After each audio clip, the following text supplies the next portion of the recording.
본문에 나오는 아비암은 역대기에서 아비야로 소개되고 있습니다. 아비암이 아비야와 같은 사람이다라는 것이지요.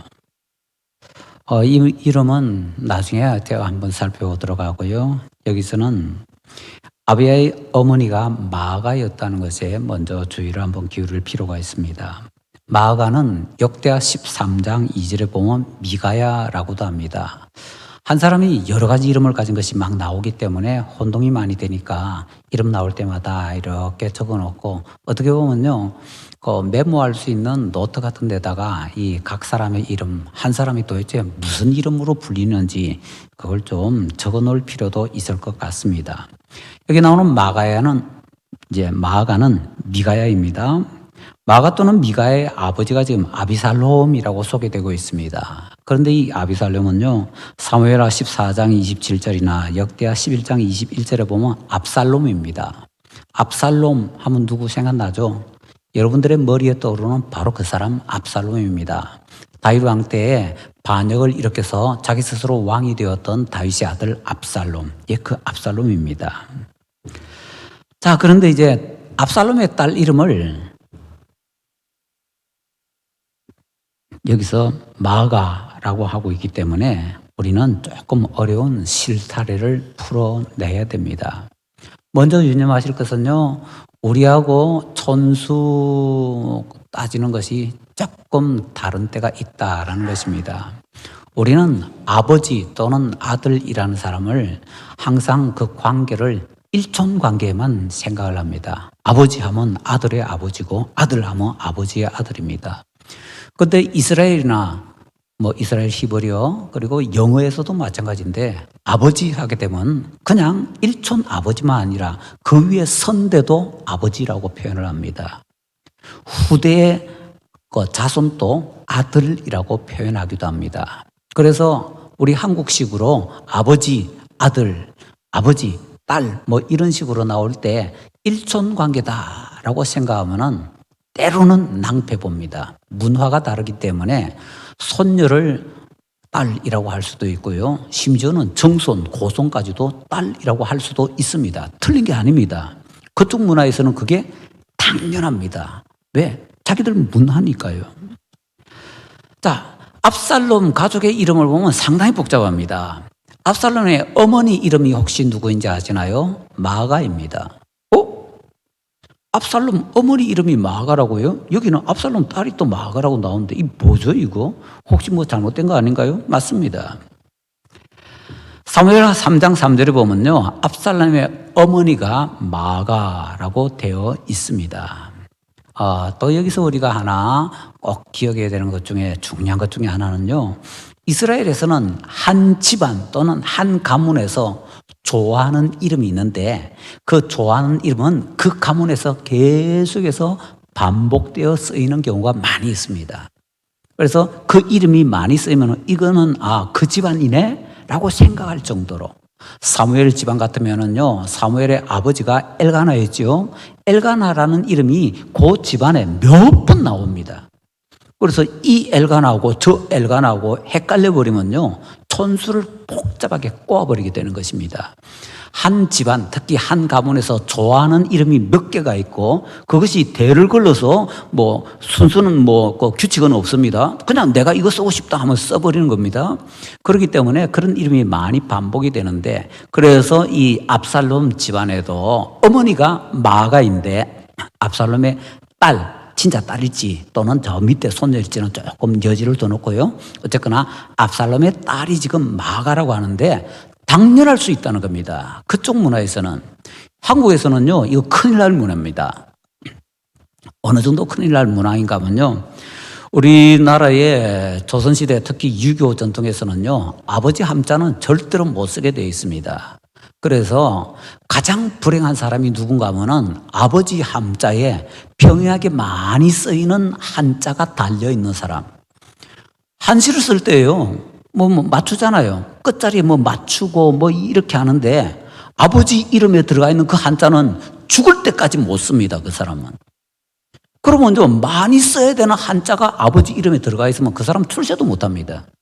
왜냐하면 시를 쓰건 뭘 쓰건 가끔가다 서로 맞추기 위해서 마지막 자에 붙여줘야 되는데 그 글자 못 쓰거든요. 그 글자 안 쓰면은 시를 완성할 수가 없거든요.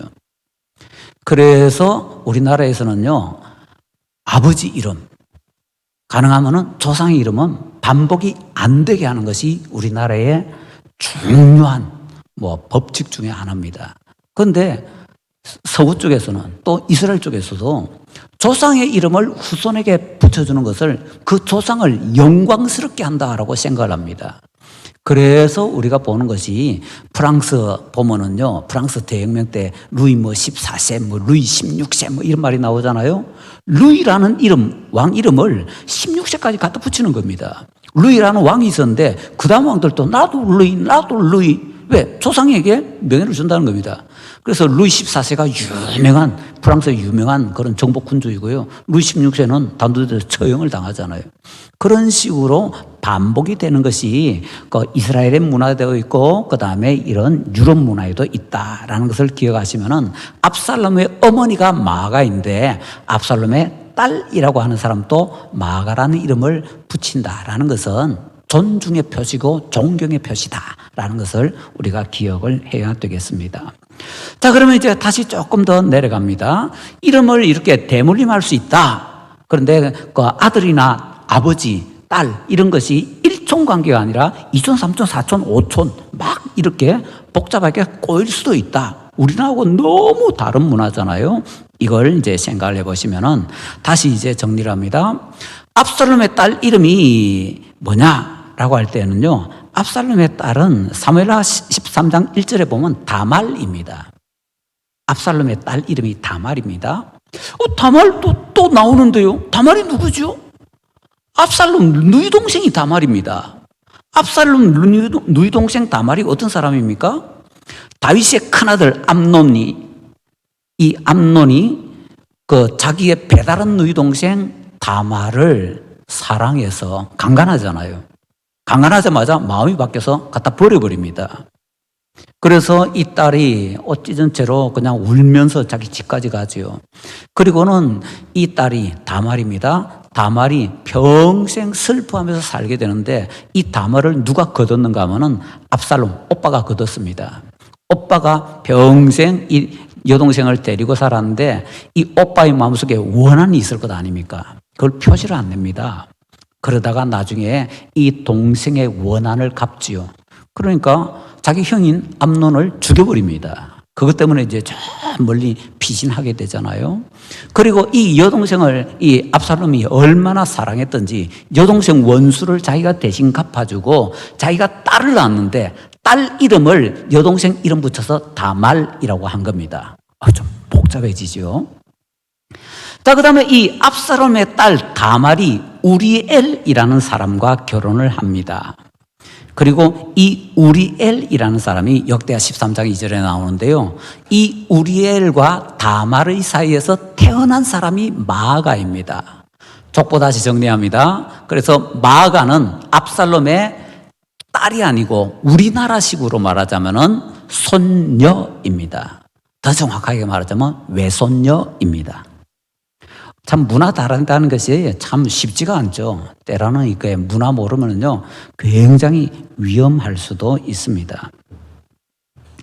자, 그래서 이제 촌시를 다시 정리하면은 압살롬은 이 마아가의 외할아버지이고 마아가는 압살롬의 외손녀입니다. 한국식으로 표현한 겁니다. 자, 그런데 놀랍게도 아비야의 아버지 르호보암은 이 압살롬의 외손녀와 결혼했습니다. 이거는 우리나라 문화에서도 보면 이상한 겁니다. 압살롬이 어떤 사람입니까? 국가 반역죄로 처형당하다시피 아주 잔인하게 죽임을 당한 사람입니다.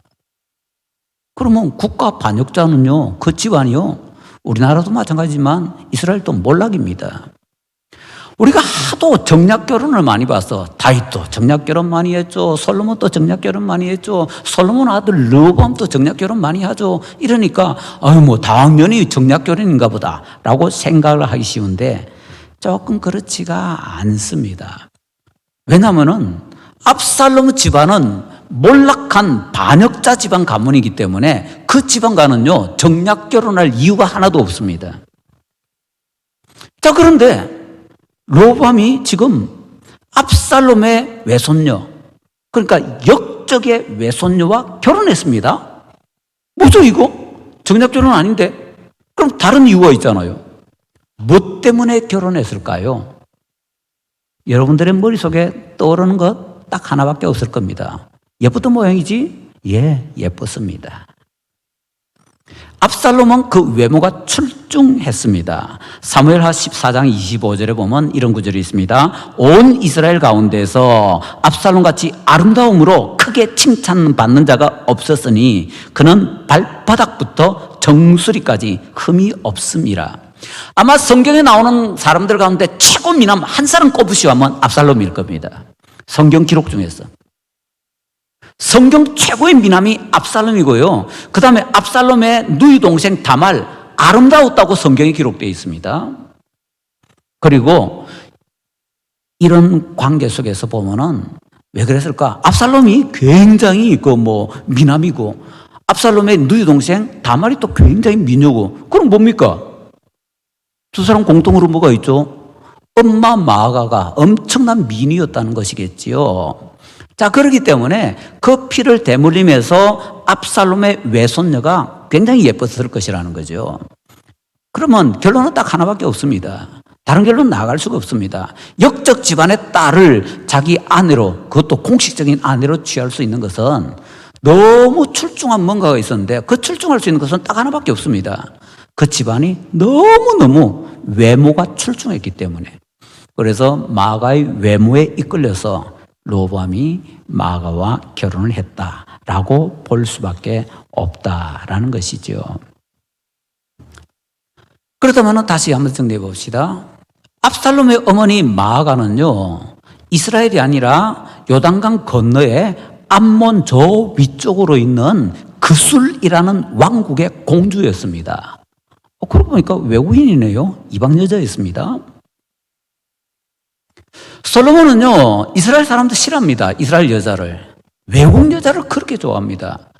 아마 그건 왜 그런가 또 추측해 보면은 이유가 있을 텐데, 그거는 여기서는 생략하도록 하고요.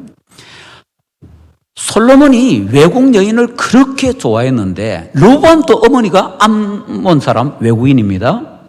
이 르호보암도 아버지와 취향이 똑같았는지 외국계 피가 흐르는 압살롬 계통, 이쪽을 그렇게 선택을 했더라라는 것입니다. 자, 여기까지 보고 나서 그 다음에 우리가 놀라운 것을 하나 살펴봐야 됩니다.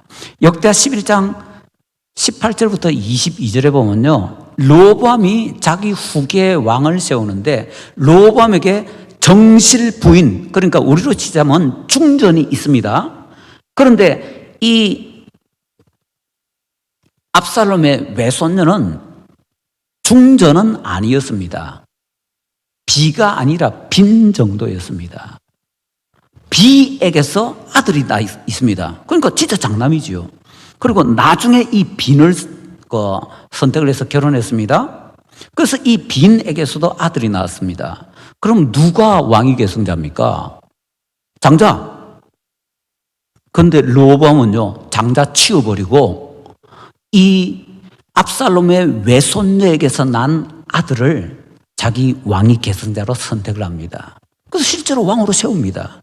그 사람이 아비야입니다. 이게 어떻게 된 거죠?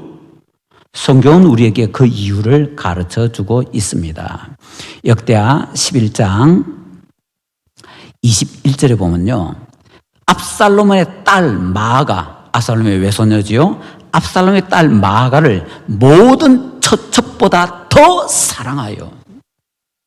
이유는 이거. 마아가가 왜 결혼했죠? 외모에 너무 이끌려서. 그래서 그 외모에 푹 빠져서 결혼까지 했고, 그 다음에 자식들이 많은데, 장남도 있는데 장남 치워버리고 이 마아가에서 난 아들을 자기 왕 계승자로 해가지고는 왕으로 세워버립니다. 그 사람이 바로 아비야였더라라는 것입니다. 르호보암은요, 완전히 외모에만 이끌려서 살았습니다. 외모 중심으로 모든 것을 결정했습니다. 심지어는 자기 왕위 계승자조차도 외모에 이끌려서 결정을 해버렸습니다. 결국에는 이 르호보암이 중간에 잠깐 하나님을 뭐 좀 섬기지만은 배반을 하잖아요. 그리고 우상숭배를 합니다. 르호보암이 우상숭배를 했던 가장 결정적인 것은 그의 어머니 암몬 여인의 영향이었다. 우리가 살펴보았는데요. 자, 그렇다면 아비야는 어떻게 했는가? 우리 열왕기 말씀을 보니까 아비야도 아버지와 똑같이 우상숭배의 길을 걸어갔다라고 합니다. 그런데 이 아비야의 어머니가 마아가였대요.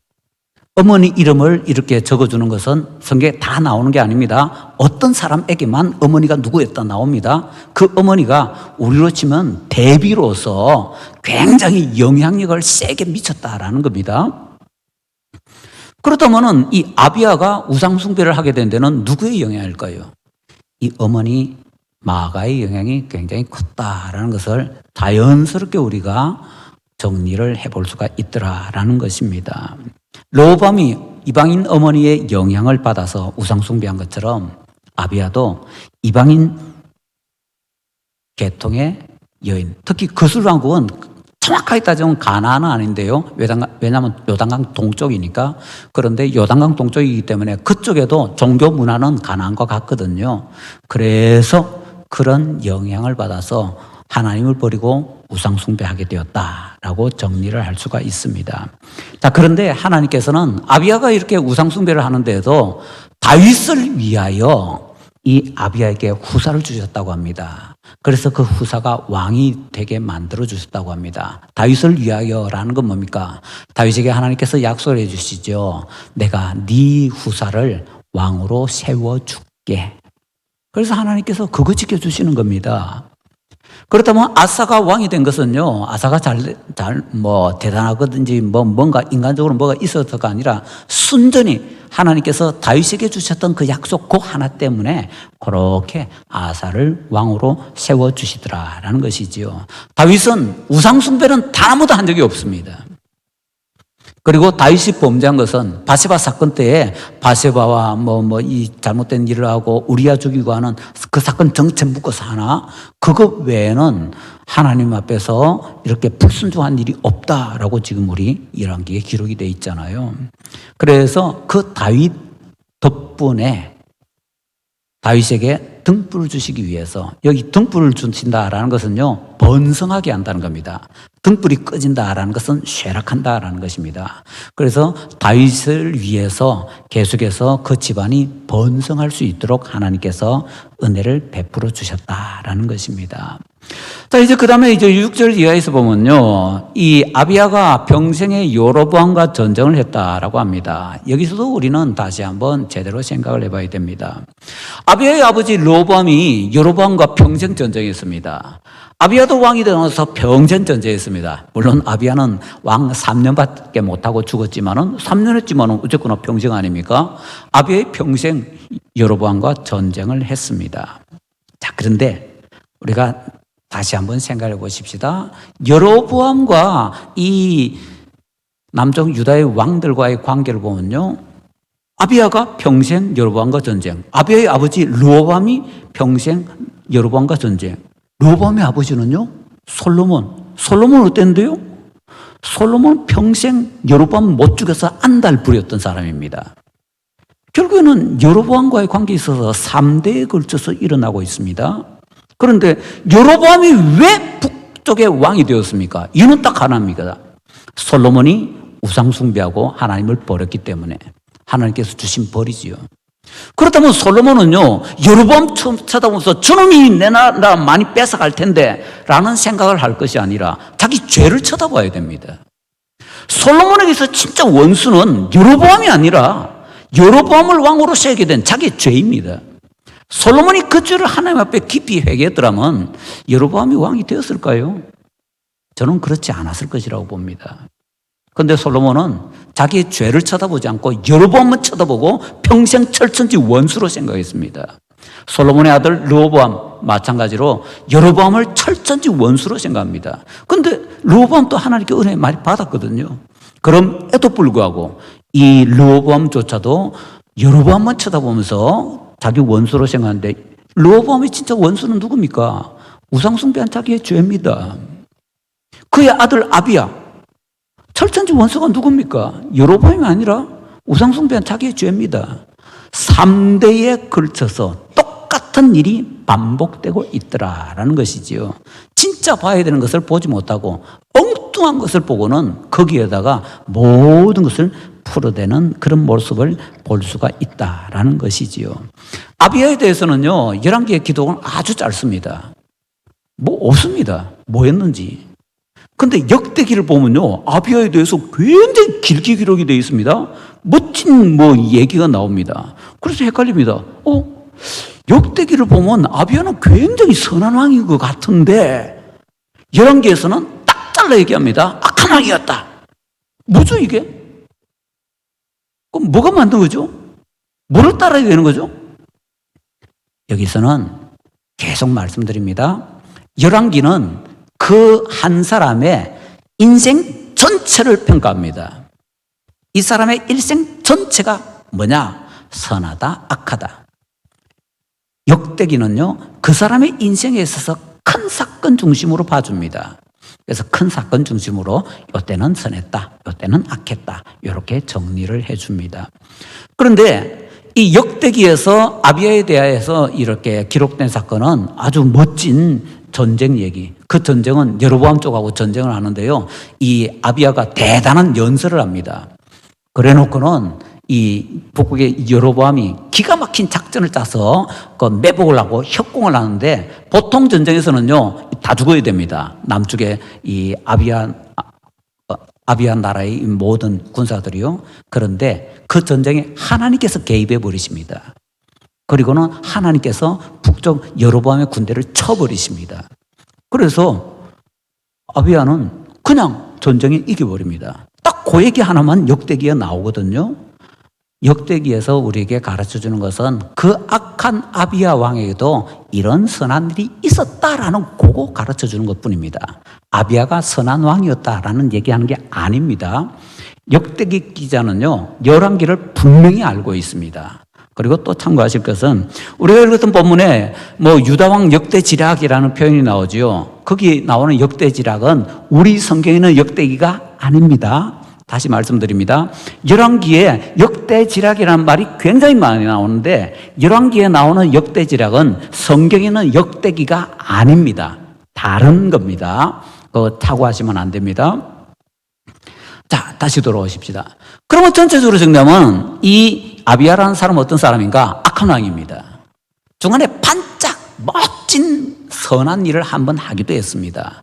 그러나 이 사람은 악한 왕으로 정리가 될 수가 있고 우리는 그렇게 판단을 해야 됩니다. 시간이 없지만은 마지막으로 하나만 말씀을 드리겠습니다. 열왕기에서는 이 사람의 이름을 아비얌이라고 소개하고 있고 역대기에서는 아비야로 소개하고 있습니다.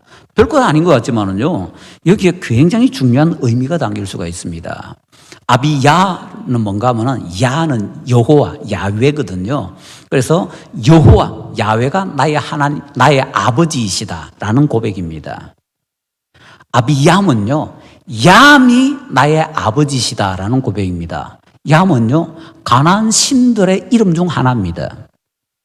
느낌이 완전히 달라지죠. 아비얌은요, 얌이 나의 아버지라는 겁니다. 그럼 뭐죠? 열왕기에서 분명히 얘기하잖아요. 아비얌은 악한 왕이었다고. 그리고 그 악한 왕이었다는 것을 이름 자체로부터도 분명하게 표현을 해주고 있습니다. 아비얌은 나의 아버지는 얌이다 입니다. 아비야는 나의 아버지는 야이다, 야훼이다. 너무나 큰 차이인데 원래 이 사람의 이름은 아비얌이었을 겁니다. 그런데 조금 선한 일을 반짝했기 때문에 그것 때문에 후대에 아비야라고 조금 좋게 붙여주는 그런 경향이 있었다라고 표현을 할 수가 있습니다. 성경 전통에서 이런 거 가끔 나오거든요.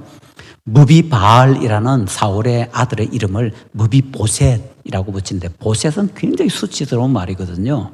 그렇게 후대에 앞쪽에 사람들의 이름을 바꿔서 이렇게 부르는 것이 성경에 많이 나오는데, 그걸 이제 좀 뒤집어서 나쁜 이름을 좋게 표현해 준 것 중에 하나가 아비야다. 그 정도까지 우리가 기억을 하면 되겠습니다. 자, 이렇게 정리를 하면은 아비야는요, 악한 왕이었습니다. 전체적으로 악했는데 반짝 큰 일에 있어서 한번 선하게 행했습니다. 하나님께서 다윗을 위해서 등불을 주셨는데도 아비암은 아비암입니다. 바뀌지가 않습니다. 그러면 우리는 결론적으로 이렇게 생각해야죠. 한때 반짝 하나님께 인정받는 삶을 살 것인가? 아니면 평생 하나님께 인정받는 삶을 살 것인가? 역대기에 그 잠깐 소개해주는 그런 것으로 인생을 마칠 것인가? 아니면 열왕기에 선한 왕이었다, 악한 왕이었다, 인생 전체를 평가하는 그것으로 우리의 인생을 마칠 것인가? 우리는 분명히 우리의 선택에 따라서 하나님 나라 책에 기록이 될 겁니다. 선하고 좋은 그런 귀한 결과가 우리의 하늘나라 상급책에 기록될 수 있기를 간절히 바랍니다.